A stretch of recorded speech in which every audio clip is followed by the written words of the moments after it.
So benda ni banyak kena kat customer. Kereta memang tak boleh start. Ada yang kena dekat R&R, ada kena kat parking lot.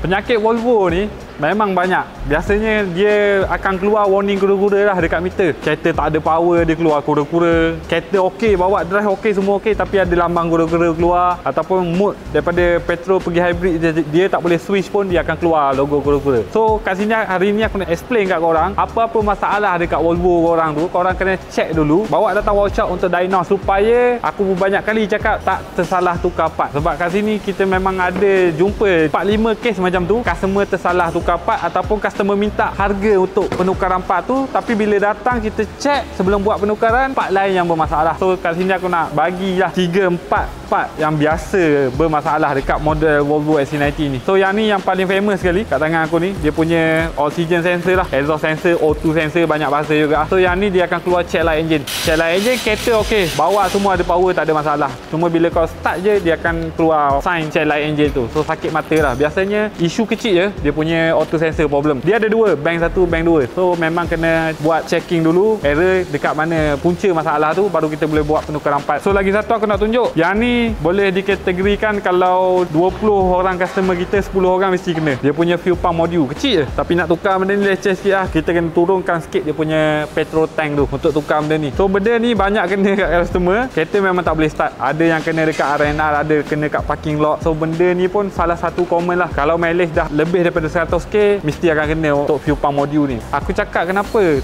penting buat troubleshoot, supaya tak kena macam kes macam ni. Untuk dua ni, dia ada lagi satu super charge. So yang ni untuk turbo charge dia. So yang ni untuk catalytic converter lah. Jadi untuk customer yang last week punya, dia ada masalah dekat dia punya turbo. Dia dah tukar turbo second hand.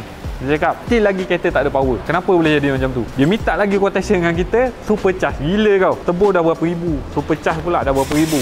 Jadi bila datang kita buat troubleshoot, kita check dia punya masalah daripada ni. Apa benda ni? Dia punya catalytic converter. Kedudukan dia sambung dekat dia punya turbo, dekat sambungan exhaust lah. So biasanya untuk model BM pun biasa kena macam ni juga. Catalytic converter sumbat ataupun pecah. Kalau yang isu macam ni memang dah pecah habis. So memang dia akan ganggu untuk sistem enjin korang lah. So bila bawa hybrid okey, tapi bila bawa petrol, dia akan rasa berat, macam tak ada power. So sebab tu penting buat troubleshoot dulu. So yang part last kali dia punya turbo charge. So turbo charge ni biasanya ada kes yang dia keluar asap, ada kes memang turbine dia ni goyang habis kat dalam ni. Kau boleh tengok yang ni.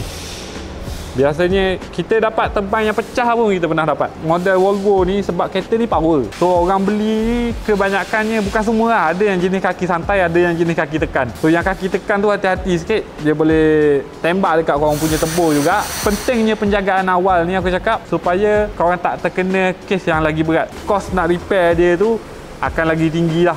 So untuk korang yang menggunakan model-model hybrid, tak kisahlah Volvo ke Mercedes ataupun BMW, nak check apa-apa masalah kat kereta korang, berhampiran Lembah Kelang, boleh datang ke Transmetik Automotive Seksyen 15 Shah Alam. Sebarang pertanyaan boleh klik link di bio.